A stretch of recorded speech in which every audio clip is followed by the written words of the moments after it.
आज आपण केकचा अजून एक रेसिपी पाहणार आहोत। सॉफ्ट स्पॉन्जी एगलेस बिना ओव्हनचा पायनॅपल फ्लेवरमध्ये रवा केक बनवणार आहोत। कसा बनवायचा ते रवा केक पायनॅपल फ्लेवरमध्ये खूपच चविष्ट लागतो। एकदा नक्की ट्राय करून बघा, तुम्हालाही खूप आवडेल। अगदी बेकरीसारखा सॉफ्ट आणि स्पॉन्जी असा आपला हा केक तयार झालेला आहे।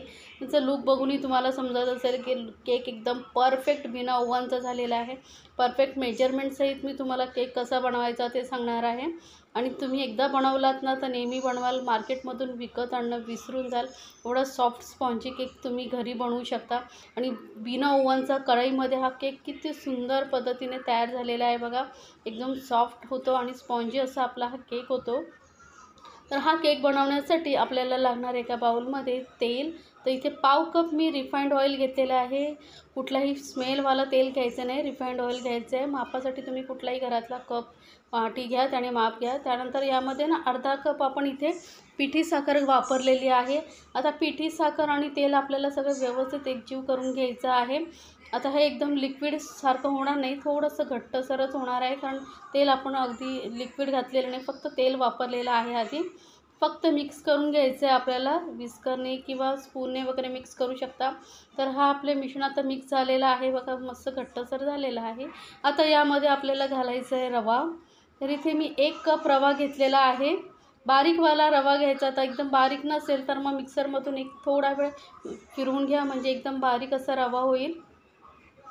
तर आता 1 कप घेतलेला आहे। त्यानंतर इथे बाइंडिंगसाठी आणि फ्लेवरसाठी पाव कप इथे मैदा घेतलेला आहे, त्यामुळे बाइंडिंग छान येतं। आता हे सुकं मिश्रण सर्व आपण असं एक मिक्स करून घेऊया, म्हणजे काय होईल आपल्याला व्यवस्थित नंतर दूध घातल्यानंतर मिक्स करायला सोपं जाईल, म्हणून आधी थोडंसं मिक्स करून घ्यायचं। त्यानंतर इथे मी रूम टेम्परेचरवरचं दूध घेतलेलं आहे। तर इथे मी पाऊण कप दूध घेतलेलं आहे। आपण आधी सर्व दूध नाही घालायचं आहे, थोडंसं ठेवायचं आहे आणि जसं जसं लागेल तसं थोडं घालत जायचं आहे। तर अगदी आपल्याला 1 कप रव्यासाठी पाऊण कप मी इथे दूध घेतलेलं आहे। आता मिक्स करत जायचं, कारण आपल्याला हे एकदम पातळ मिश्रण नको आहे, घट्टसर हवं आहे, म्हणजे केक आपला छान फुलतो आणि फ्लफी होतो। तर आता हे जे थोडं करून दूध मी घालते, हे एवढं दूध आपलं पाऊण कपमधलं बाकी राहिलेलं आहे। ते जर गरज वाटली तरच घालणार आहोत, पण मला असं वाटत नाही अजून आपल्याला यामध्ये दूध घालावं लागेल। तर हे इतपत मिश्रण आपण असं पातळ ठेवलेलं आहे, कारण याला आपल्याला रवा घातलेला आहे। रव्याला फुलण्यासाठी थोडा वेळ ठेवलं की रवा जे आहे दूध ॲब्झॉर्ब करून थोडंसं घट्टसर होईल। त्यामुळे आधी आणि रवा घातल्यानंतर आपण चांगलं व्यवस्थित 5 मिनटं फेटून घ्यायचं, म्हणजे आपला केक एकदम मस्त फ्लफी होतो, रवाही हलका होतो, त्यामुळे केक छान फुलून येतो। आता हे मिश्रण आपण चांगलं फेटून घेतलेलं आहे 5 मिनटं।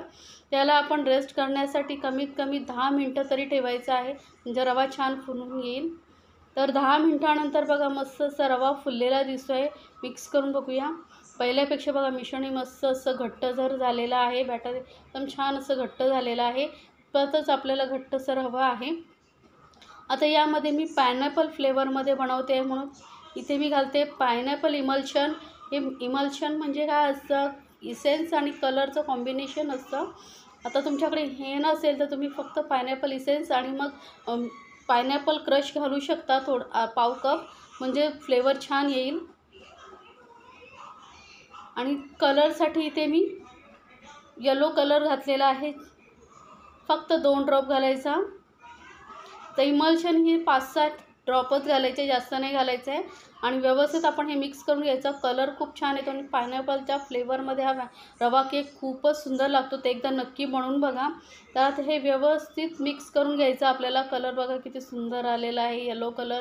इथे तुम्हाला जर पायनॅपल फ्लेवरमध्ये नसेल बनवायचं तर व्हॅनिला फ्लेवरमध्ये बनवलात तरी चालेल। आता आपल्याला यामध्ये घालायचं आहे बेकिंग पावडर। तर इथे मी अर्धा चमचा छोटा बेकिंग पावडर घेतलेली आहे आणि सोबतच पाव चमचा बेकिंग सोडा घेतलेला आहे। बेकिंग सोडा आणि बेकिंग पावडरमुळे काय होतं, केक आपलं छान फुलून येतो, स्पंजी होतं। आणि यांना ॲक्टिवेट करण्यासाठी अगदी थोडंसं पाणी घातलेलं आहे। आणि वरच्यावर आपण हे मिक्स करून घेऊया हलकं हलकं, आणि नंतर व्यवस्थित फटाफट आपल्याला मिक्स करायचं आहे। तर बघा पटापट मिक्स करायचं आहे, जास्त वेळ घालवायचा नाही, कारण बेकिंग सोडा घातलेला आहे, बेकिंग पावडर वगैरे, तर त्यामुळे जो केक असं छान फुलून येतो ना, तो जास्त वेळ काढला तर केक बसला जाईल, व्यवस्थित फुलणार नाही. आता केक टीन आधीच तयार करून ठेवायचं. केक टीनला मी बटर पेपर लावून थोडंसं तेलाने ग्रीस करून घेतलेलं आहे, किंवा तेल किंवा बटरने ग्रीस करून घ्यायचं आणि पटापट हे मिश्रण जे आपण केकचं बॅटर आहे ते केक टीनमध्ये काढून घ्यायचं. तर केक टीन असेल तर मग कुठल्याही घरामध्ये कुकरचा डबा वगैरे असेल तोही घेतला तरी चालेल. आणि सर्व मिश्रण यामध्ये काढून घ्यायचं आहे आपल्याला आणि हलका 2-3 वेळा टॅप करायचं, म्हणजे काय होईल, याच्यामध्ये जे बबल्स वगैरे असतील ना ते निघून येतील. आता ह्याला लगेचच आपण बेक करण्यासाठी ठेवायचं आहे. तर बेक करण्यासाठी काय करायचं, कढई आपण जेव्हा बेकिंग सोडा घालत असतो ना त्यावेळेसच कढई प्रीहीट करण्यासाठी ठेवायची लो फ्लेमवरती, म्हणजे पटकन आपल्याला केक टीन यामध्ये ठेवता येईल. आणि 35 ते 40 मिनटं लागतात केक बेक होण्यासाठी. एकदम लो फ्लेमवरती ठेवायचा, लो टू मीडियम फ्लेमवरती, आणि 35 मिनटं आपण बेक करून घेणार आहोत. आता मला ना केकमध्ये वरती गार्निशिंग करायचं, डेकोरेट करायचं ड्रायफ्रूट्सने, त्यामुळे 10 मिनटं झाली ना तर बघा वरती ड्रायफ्रूटचे काप लावायचे आहेत. मस्त पिस्त्याचे पीसेस लावते, म्हणजे दिसायला खूप सुंदर दिसतं. आणि केक बघा आपला मस्त फुलून आलेला आहे, कारण आपण बेकिंग पावडर आणि बेकिंग सोडा घातल्यानंतर जास्त वेळ ठेवला तर केक बसला जातो आणि व्यवस्थित फुलत नाही. त्यामुळे पटापट करायचं आहे आपल्याला. ही प्रोसेस जर तुम्ही फास्ट केलात ना तर तुमचाही केक असा छान फुलून येईल. तर पटापट आपण यावरती पीसेस, ड्रायफ्रूटचे पीसेस ठेवून घेऊया. आता ठेवल्यामुळे काय होतं, 10 मिनिटानंतर केक थोडा ओलसर असतो, त्यामुळे जे ड्रायफ्रूट्स आहेत ना ते छान असे चिपकून राहतात, निघत नाही जेव्हा आपण कटिंग करतो तेव्हा. तर मस्त असं केकला सजवल्यानंतर परत आपण याला झाकून 20 मिनटं बेक करून घेणार आहोत, 20 ते 25 मिनटं. तर साधारण 25 मिनटं होऊन गेलेत, म्हणजे टोटल 35 मिनिट झालेले आहेत. आपण केक चेक करूया. केक आपला मस्त असा बेक झालेला दिसतोय, कलरही छान आलेला आहे. तर टूथपिक वगैरे घ्यायची आणि टाकून बघायचे केकमध्ये, एकदम क्लीन आले म्हणजे आपला केक बेक झालेला आहे. मस्त फुलला आहे बघा किती छान. याला तर पूर्णपणे रूम टेम्परेचरवर येईपर्यंत आपण थंड करून घ्यायचं. गरम असताना अजिबात याला केक टीनमधून काढायचं नाही, नाही तर कुस्करू शकतो. त्यामुळे थंड होऊ द्यायचं व्यवस्थित, आपोआप निघून येतो केक.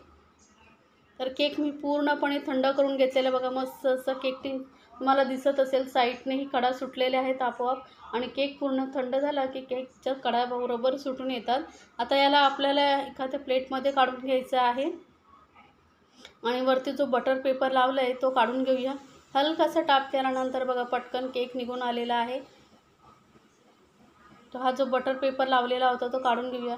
मस्त असा आपला एकदम परफेक्ट केक बेक झालेला आहे. कलर किती सुंदर आलेला आहे आणि येलो कलर पायनॅपलमध्ये बनवला आहे, त्यामुळे लुक एकदमच सुंदर आलेला आहे.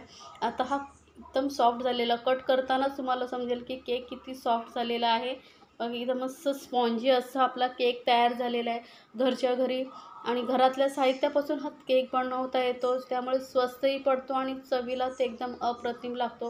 आता तुम्हाला इथे इसेन्स तुम्हाला ज्या फ्लेवरमध्ये बनवायचं आहे ना त्या फ्लेवरमध्ये तुम्ही बनवू शकता. मस्त असा स्पॉन्जी असा आपला केक तयार झालेला आहे, झटपट केक. तर नक्की बनवा आणि मला कमेंट्समध्ये सांगायला विसरू नका. आणि रेसिपी आवडत असेल तर चॅनलला लाईक्स, कमेंट्स आणि सबस्क्राईब करायला विसरू नका. सोबतच बेल आयकॉनवरती क्लिक करा, म्हणजे माझ्या नवीन रेसिपीचे नोटिफिकेशन लगेचच तुमच्यापर्यंत पोचेल.